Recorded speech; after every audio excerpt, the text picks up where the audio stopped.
Assalamualaikum warahmatullahi wabarakatuh. Kali ini kita membahas tentang ejaan dan tanda baca. Ejaan dan tanda baca ini bukan hal yang baru. Sejak SD dan sederajatnya, SMP sederajatnya, SMA dan sederajatnya juga telah membahas ejaan dan tanda baca. Bahkan di perguruan tinggi, diploma maupun sarjana tingkat 1 juga membahas tentang ejaan dan tanda baca. Lalu, kenapa ejaan dan tanda baca ini selalu menjadi bahagian penting yang diajarkan dari jenjang sekolah sampai perguruan tinggi? Mengingat ejaan dan tanda baca ini sesuatu yang penting yang memberikan dampak yang cukup besar ketika hasil tulisan kita tidak sesuai dengan kaedah dan ejaan tanda baca. Nah, pada kali ini saya sedikit mengulang. Tentu saja pada video ini lebih pada pengantar saja, dan lebih lanjut bisa dibaca atau mempelajari lebih pada buku-buku yang secara khusus membahas ejaan dan tanda baca, dan saya sangat merekomendasikan membaca dan mempelajari serta memahami buku pedoman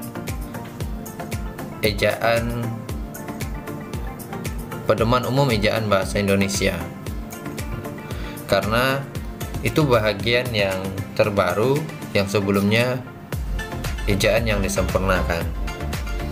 Baik, pada bahagian ini saya ingin memberikan ilustrasi. Kita cukup bahagian awal saja. Penelitian di Universitas Cambridge. Kita bisa membaca ini, kita paham maksudnya ini. Tapi persoalannya bukan sebatas itu. Ejaan telah mengatur bagaimana penempatan yang benar, bukan saja pada makna, tetapi juga pada tatanan penulisan. Itu kenapa ejaan selalu menjadi bagian penting untuk dibahas. Kalau kita lihat tulisan ini penelitian, kita tahu dan kita bisa mengurutkan ini menjadi sebuah kata penelitian dan memiliki makna. Namun bagi ejaan ini sesuatu yang sangat fatal, sangat tidak bermanfaat, karena cara gramatikal penulisannya tidak benar. Ini perlu juga dipahami dengan baik. Kenapa sesuatu yang salah atau ada yang tidak lengkap penulisannya bagi ejaan itu tidak benar, walaupun pada akhirnya seseorang bisa saja memahami kata-kata atau penulisan yang salah. Yang berikutnya, kita coba lihat ilustrasi ini. Saya yakin teman-teman bisa memahami ini, bisa membaca ini dengan baik. Tapi persoalannya tidak sebatas itu. Ejaan juga memperhatikan detil pemisah dari setiap kata. Jadi, jika tidak ada spasi, maka ejaan itu juga dianggap salah. Walaupun teks itu bisa dibaca dan dipahami oleh orang. Contoh, kita bisa membaca ini, misalnya hanya 2 orang wanita yang namanya muncul dalam daftar nama kehormatan kalkulus. Kita bisa memahami juga kalimat yang seperti ini atau teks seperti ini, walaupun tanpa ada spasi. Bagi ejaan ini salah. Itu kenapa ejaan dan tanda baca selalu hangat diperbincangkan sampai di perguruan tinggi. Berikut ilustrasi yang ketiga.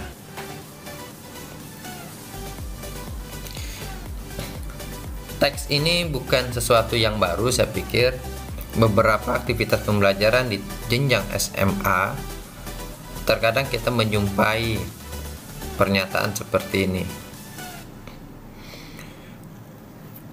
Kalau kita lihat teks di atas yang berwarna kuning, kucing makan tikus mati. Titik. Tapi ketika kita membuat atau membubuhkan tanda koma pada bahagian-bahagian tertentu, ternyata memberikan makna yang beragam. Ini artinya ejaan punya peran dalam menghadirkan makna yang sesungguhnya. Jadi, tidak cukup sebagai tanda seperti yang sering kita dengar, tanda koma itu untuk jeda saat membaca. Lebih dari itu, dia sebagai penentu makna. Coba kita lihat bagian pertama. Kucing makan tikus yang mati. Yang kedua, kucing makan tikus mati. Bagian yang ketiga, kucing makan tikus mati. Hanya perbedaan penempatan tanda koma saja telah menggeser atau telah menghadirkan beragam makna atau beragam interpretasi. Karena memang tanda koma atau tanda baca yang lainnya sebagai pembentuk makna, tidak sebatas hanya tanda jeda saja. Kucing makan tikus mati, artinya kucing makan tikus yang mati. Yang kedua, kucing makan tikus mati. Yang berikutnya, kucing makan tikus mati, artinya kucing yang makan tikus itu mati. Nah, ini juga perlu dipahami dengan baik tentang persoalan ejaan dan tanda baca. Artinya, ejaan tanda baca ini bukan hal yang sesederhana dipikirkan.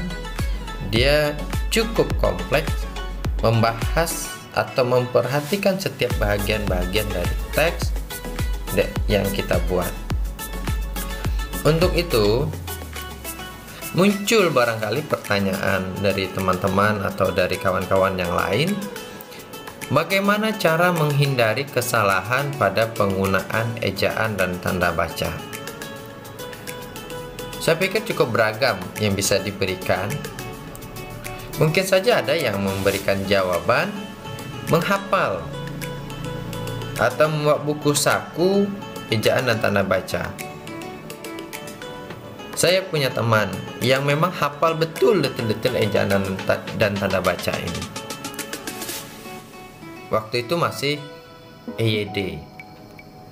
Tapi persoalan yang seperti ini jika dihafal saja tentu tidaklah berarti dan tidak efektif. Hal yang paling sederhana adalah biasakan menulis sesuai dengan aturan ejaan dan tanda baca.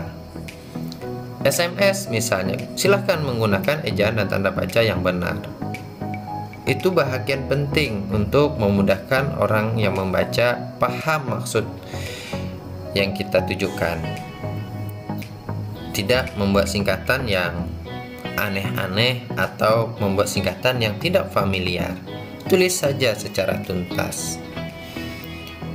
Tidak ada salahnya menulis secara tuntas. Setidak-tidaknya kita telah mensosialisasikan penggunaan penulisan yang benar. Jika teman-teman ingin bereksperimen, cobalah menulis atau berkirim pesan dengan seseorang. Gunakanlah bahasa yang apik, yang memperhatikan ejaan dan tanda baca, menulisnya lengkap tanpa kurang huruf apapun dan tidak terbalik-balik.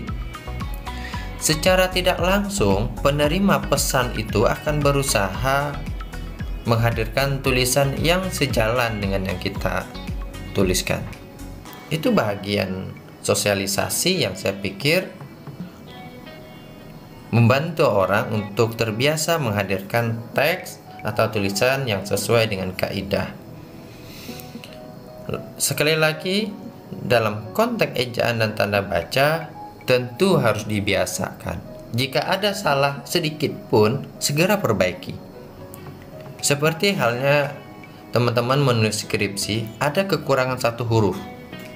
Perbaiki dulu baru bimbingan. Jangan biarkan itu menjadi sebuah kebiasaan buruk. Nanti saja kita perbaiki, kita bawa dulu. Ini sesuatu yang kurang bagus. Ini bahagian pendahuluan. Lalu apa saja yang dibahas di ejaan dan tanda baca? Jawabannya banyak. Sebab ejaan merupakan kumpulan aturan perlambangan bunyi, baik berupa penggunaan, menghubungkannya, maupun membuat lambang itu sendiri. Sifat ejaan ini ketat. Artinya apa? Ketat di sini tidak ada toleran.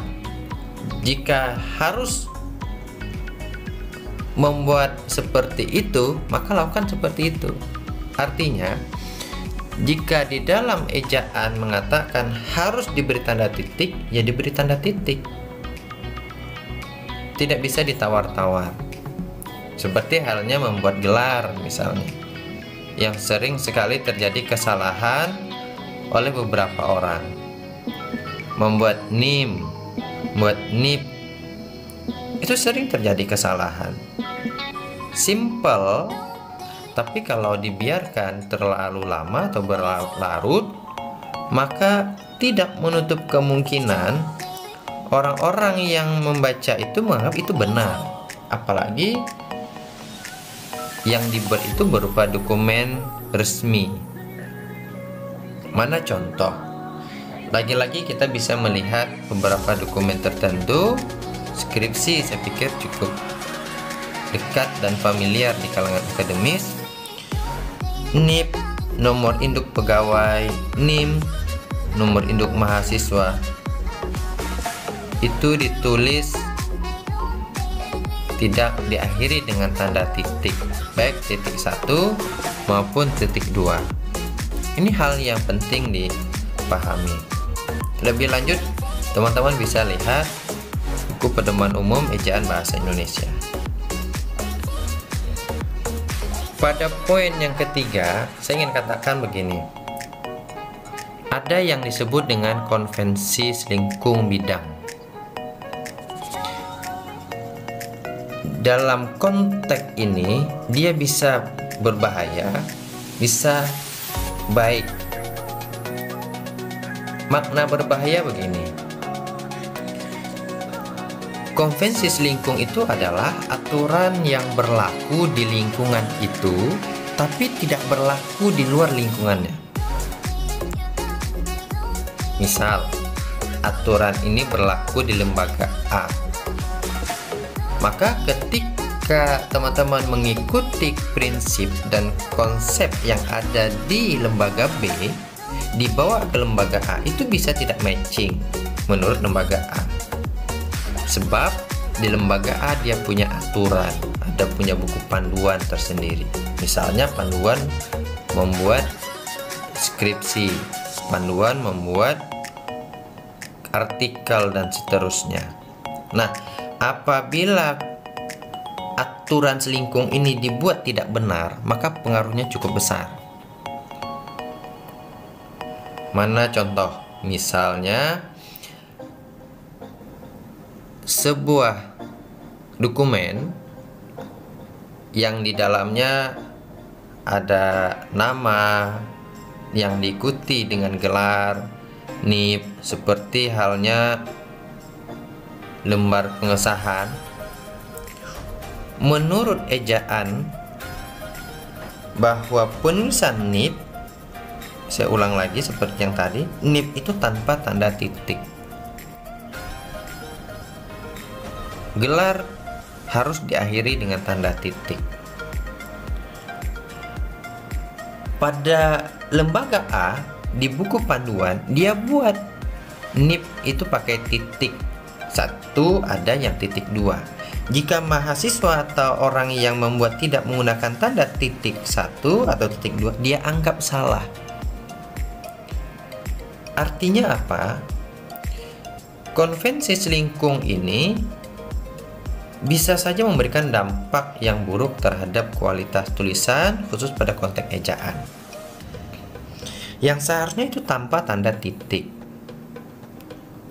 Nah, ini problem sebenarnya ketika dihadapkan kepada aturan selingkung.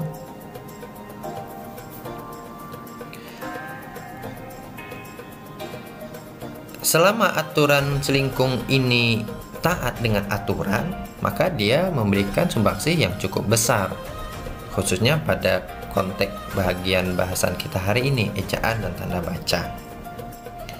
Ini hal yang sederhana. Lalu mana yang harus dituruti jika problem itu terjadi di teman-teman di lain kesempatan? Ada baiknya menunjukkan buku atau panduan yang sebenarnya. Lakukan sharing terhadap itu supaya sebagai akademis teman-teman lepas tanggung jawabnya. Tunjukkan buku panduan yang benar sehingga yang salah itu bisa diperbaiki, atau aturan yang tidak benar itu bisa ditinjau ulang atau dilakukan revisi. Ini penting sekali, mengubah kebiasaan barangkali yang selama ini menulis gelar seperti ini, maka disesuaikan kembali dengan ejaan dan tanda baca yang semestinya. Mana contoh gelar? Ada gelar sarjana ekonomi. Terkadang kita menjumpai beberapa penulis gelar itu dia buat S kapital dan E kapital sebagai pemendekan dari sarjana ekonomi. Dalam konteks gelar, setiap bahagiannya harus diakhiri dengan tanda titik. Sarjana ini satu kata dipendekkan menjadi S, semestinya diakhiri dengan tanda titik. Ekonomi satu kata juga harus diakhiri tanda titik. Maka si penulis gelar harus memperhatikan ini. Jika tidak dilakukan seperti itu, maka dianggap salah menurut kaidah ejaan dan tanda baca. Lagi-lagi penting untuk dipahami lebih lanjut, dapat melihat buku pedoman ejaan bahasa Indonesia. Kita punya sejarah penting terhadap perjalanan ejaan. Kita mengenal ejaan Charles, kita mengenal ejaan Swandi, kita mengenal ejaan pembaharuan, kita mengenal ejaan Melendo Melayu Indonesia, kita mengenal juga lembaga bahasa dan kesastraan, dan yang cukup lama itu ejaan yang disempurnakan. Nah, dari keenam ini yang direalisasikan adalah menurut perundang-undangan. Nah, ini cara konstitusi, ejaan, cara fund of fashion, kemudian ejaan republik, dan ejaan